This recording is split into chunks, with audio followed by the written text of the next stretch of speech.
Hi, I'm Ashley, and if you're listening to this, you're about to hear a story from one of the most defining moments of my life.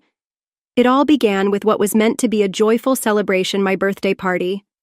At the age of 33, I had just been promoted to senior project manager at a tech company in Austin, Texas, and I was over the moon.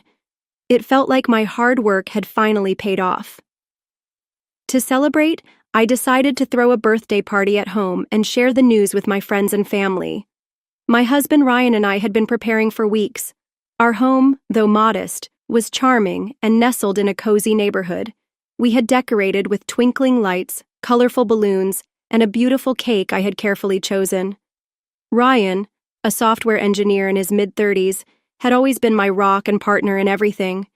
He had been supportive of my career from the start, or so I thought. The evening started off wonderfully. Our friends and family gathered, and the atmosphere was full of energy. I remember chatting with Emily, a close friend and colleague, who was eager to hear about my promotion. "You must be thrilled, Ashley," Emily exclaimed, her eyes shining with excitement. "Tell us all about it." I smiled, feeling the warmth of the room around me. It was the perfect moment to share my news. When the time came, I gathered everyone together. I looked at Ryan, standing by my side, ready to support me. "Thank you all for being here," I began. "I have some exciting news. I've been promoted to senior project manager at work. It's a huge milestone for me, and I couldn't have reached it without your support." The room filled with cheers and applause. It was everything I had dreamed of, a chance to share my success. But as I looked around, I noticed Ryan's face didn't show the joy I expected. Instead of pride, there was a look of discomfort. Across the room, I spotted Mrs. Lancaster, Ryan's mother, sitting there with her usual critical expression. As I basked in the congratulatory messages, I heard her whisper to Ryan, her voice just audible enough for me to catch. "Is this what you wanted, for him to be overshadowed by his wife's career?"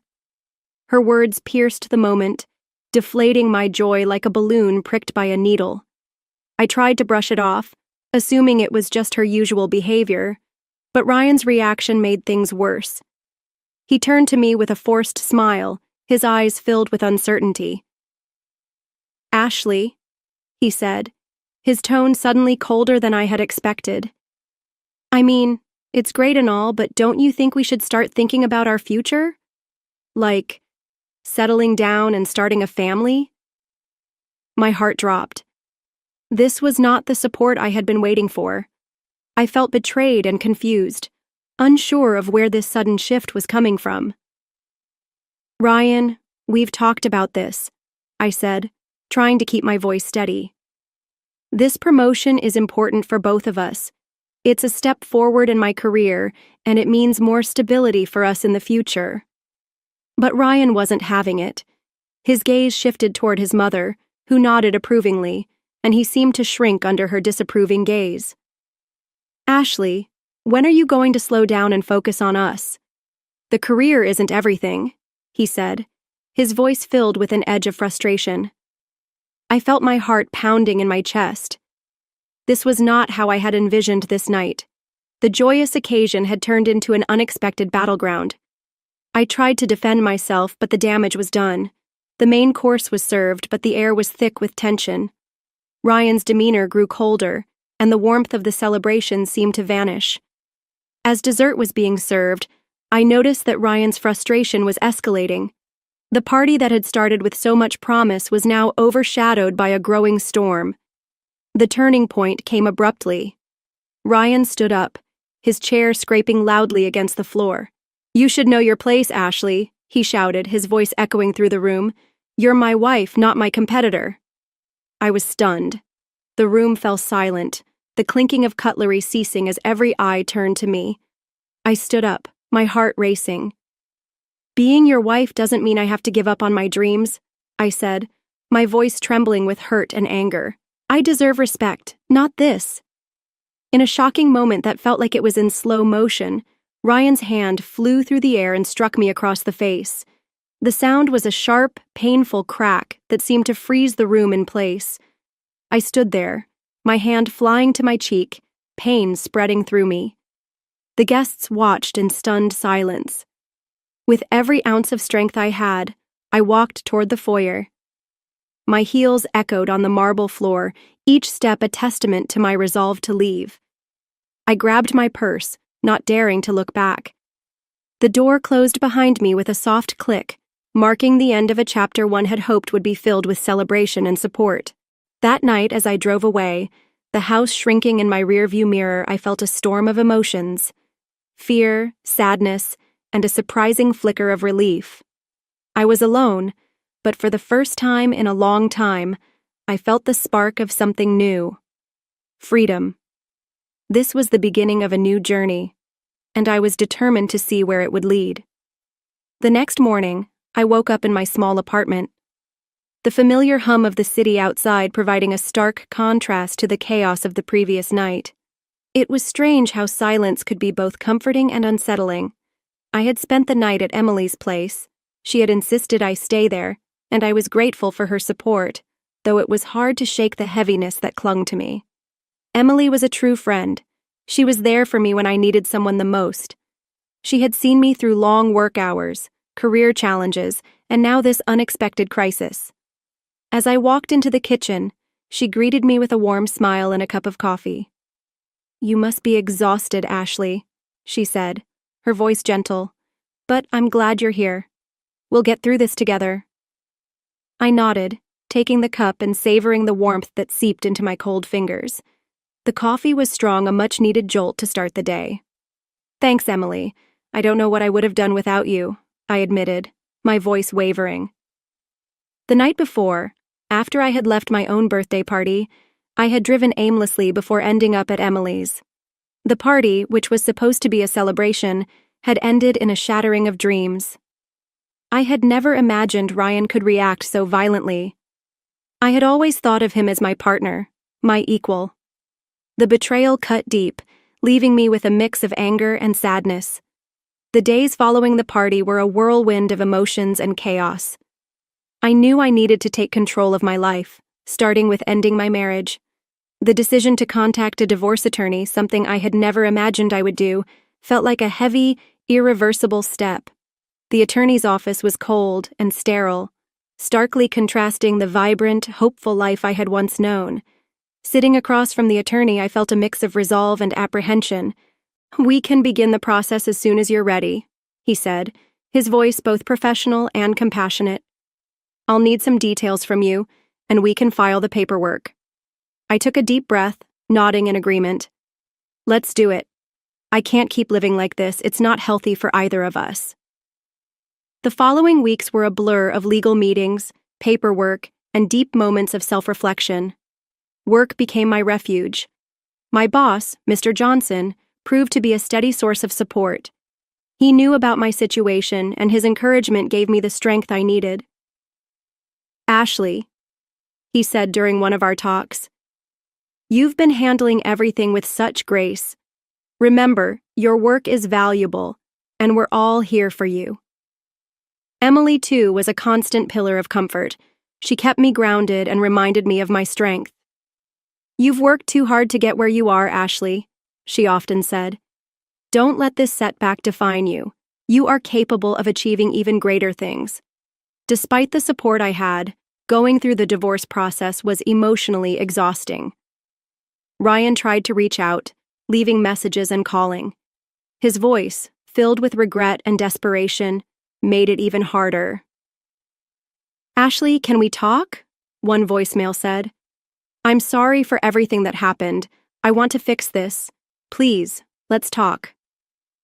I listened to each message, each one a painful reminder of the past.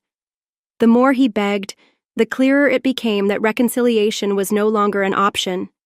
The man I had married was not the person I needed.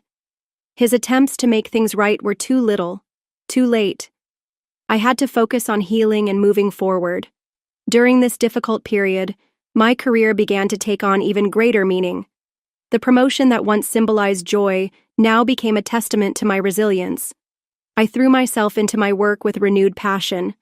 I attended conferences, shared my experiences, and found myself mentoring young women in the industry. One of those women was Lily, an intern who reminded me of myself when I was just starting out. She had the same spark in her eyes and a drive to succeed despite the challenges. I took her under my wing, guiding her through the complexities of the tech world. "Don't let anyone make you doubt yourself," I told her during one of our sessions.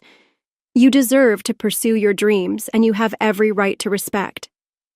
Mentoring Lily became one of the most rewarding aspects of my life.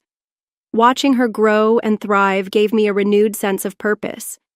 It reminded me that, despite the personal battles I was facing, I could still make a positive impact on others. Her success was a reflection of the strength and determination I had fought so hard to cultivate in myself. Meanwhile, Ryan's life seemed to be unraveling. Through mutual acquaintances, I learned that his professional reputation was suffering. His behavior at the party had left a lasting impression, and he was struggling to rebuild his career. He reached out to me for help, but I remained firm in my decision. I needed to maintain distance for my own well-being. One evening, I found myself reflecting on the past few months. It had been a journey of rediscovery and growth. I had faced adversity head-on, learned to set boundaries, and reclaimed my identity. It was a painful process, but it had ultimately led me to a place of empowerment. Looking back, I realized that the night of my birthday party, while devastating, was also a turning point.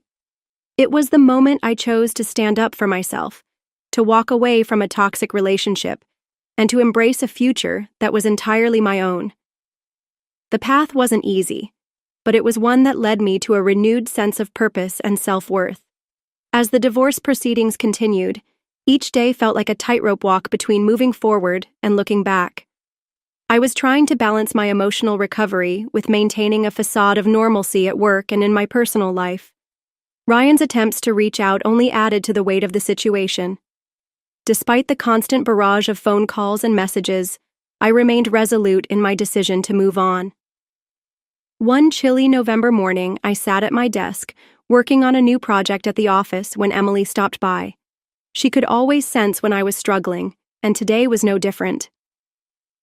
"You're looking a bit distant," she said, taking a seat across from me. "How are you holding up?" I sighed, rubbing my temples. "It's tough, the constant reminders of what happened. It's like I can't escape it. Ryan's been trying to reach me, and it's hard not to feel conflicted. Part of me wants to hear him out, but I know I need to stay strong." Emily nodded understanding. "You've done an incredible job navigating all this. It's okay to have moments of doubt, but remember why you made the choice you did. You deserve to be treated with respect and love. Don't let his regrets sway you." Her words were a balm to my frazzled nerves. I appreciated her unwavering support, especially during moments when I felt tempted to second-guess my decisions. As the weeks went by, the divorce process became more routine, albeit emotionally draining. I had my moments of questioning if I was making the right choice, but then I would remember the party, the betrayal, the violence, and I would reaffirm my decision. One significant turning point came during a work conference. I had been invited to speak about my experiences in the tech industry and the challenges I had overcome. The speech was a chance to share my journey and connect with others who faced similar obstacles. I was nervous, but I knew it was important for my own growth and for the young women who looked up to me. The day of the conference, I stood backstage, my heart racing. Emily was there for moral support, giving me a reassuring nod. "You've got this," she whispered. "Just be yourself and share your story." When it was my turn to speak, I took a deep breath and walked onto the stage. As I looked out at the audience, I saw faces full of anticipation and curiosity. I started by recounting my promotion and the excitement of achieving a significant career milestone. Then I shifted to the challenges I faced, including the betrayal and the subsequent journey to reclaim my identity. "It's easy to let adversity define you," I said into the microphone, my voice steady. "But it's far more powerful to take control and redefine yourself. I faced a difficult decision to leave a relationship that no longer served me, but it was the hardest and best choice I've ever made." The response I received was beyond anything I had imagined. Afterward, women approached me, sharing their own stories of struggle and empowerment. Their words of gratitude and encouragement affirmed the profound impact of speaking out. It became clear to me that my painful experiences were not in vain. They had a purpose: to inspire and support others facing similar challenges. During this time, my mentorship with Lily grew even more meaningful. She was thriving under my guidance, taking on more responsibilities at the company. Watching her progress was a constant reminder of why I had to keep pushing forward. We spent hours discussing her career goals and the personal obstacles she faced, and I couldn't have been prouder as I saw her confidence flourish. But my sense of empowerment was continually tested by Ryan's unrelenting attempts to reconnect. He sent me letters, made phone calls, and even showed up at my apartment once. Every time, I remained resolute. I had learned that my worth wasn't defined by my past relationships or the opinions of others. I was building a new life on my own terms and goals. One evening, after a particularly emotional day, I received yet another letter from Ryan. Filled with apologies and pleas for another chance, it stung, but I stayed firm. I felt a brief pang of sorrow for what we once had, but I knew that reopening those wounds would only hinder my progress. I wrote a short but firm response. Ryan, I've made my decision. It's time for both of us to move forward and find our own paths. I wish you the best, but I need to focus on my future now. I sealed the envelope and sent it off, my final act of closure, a step toward leaving the past behind for good. As the new year drew near, I found myself filled with hope and a renewed sense of purpose. My career was flourishing, and I was making a tangible difference in the lives of others. With each passing day, it felt as though I was shedding the weight of my past and stepping into a brighter future. My professional journey continued to thrive, with more opportunities for leadership and speaking engagements. Each new accomplishment was a testament to my resilience, and I was determined to seize every opportunity that came my way. One crisp January afternoon, I was preparing for a conference where I would speak about leadership and personal empowerment. It was one of those moments when I felt my past struggles come full circle, transforming into a platform for sharing wisdom and encouragement. Emily, my ever-supportive friend, was there to help with the final details of my presentation. Your story is going to resonate with so many people, she said, reviewing my notes. You've turned your experiences into something truly inspiring. Her faith in me meant the world. As I stood before a room full of eager faces, ready to share my journey, I could feel the weight of my experiences fueling my words. I spoke passionately about the importance of setting boundaries, reclaiming one's identity, and finding strength through adversity. I shared how leaving a toxic relationship had ultimately brought me to a place of empowerment and growth. The response was overwhelmingly positive. Attendees came up to me afterward, expressing their gratitude and sharing their own stories of overcoming challenges. It reaffirmed why I had chosen to be open about my journey. Helping others realize that they too could overcome their struggles gave me a deep sense of fulfillment. During this time, my mentorship program with Lily continued to flourish. She had transformed into a confident, capable professional, and I couldn't have been prouder of her achievements. Knowing that I had played a part in her growth brought me great satisfaction. Our sessions went beyond just career guidance. They also delved into personal challenges and the importance of staying true to oneself. Meanwhile, Ryan's attempts to reach out became less frequent. I had received a few more letters, each filled with regret and pleas for reconciliation. However, I had made it clear that I was moving forward with my life. I had learned, often the hard way, that my worth wasn't defined by how others saw me. My focus had shifted to creating a future that was entirely my own. In late February, I was invited to join a panel discussion about women in tech, a thrilling opportunity to speak alongside other accomplished professionals and share our insights on breaking barriers in an industry traditionally dominated by men. As I prepared for the panel, I found myself reflecting on how far I had come since that life-altering birthday party. The day of the panel, I felt a mix of excitement and nerves. Standing in front of the audience, I realized that my journey had not just been about overcoming personal struggles. It had been about embracing my strengths and using them to inspire others. I spoke passionately about the importance of self-worth, setting boundaries, and following one's ambitions, despite the pressures of society or family. The discussion was a success, and the positive feedback from the audience was overwhelming. It was clear that my story and the lessons I had learned resonated with many. I felt an immense sense of accomplishment and pride. I had transformed a difficult chapter of my life into a source of inspiration and strength.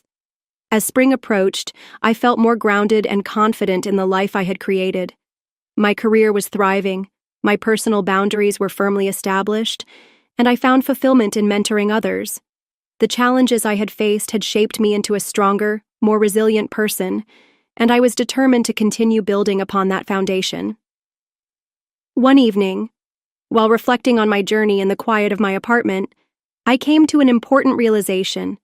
The true measure of success wasn't found in accolades or professional milestones, but in the growth I had experienced and the person I had become.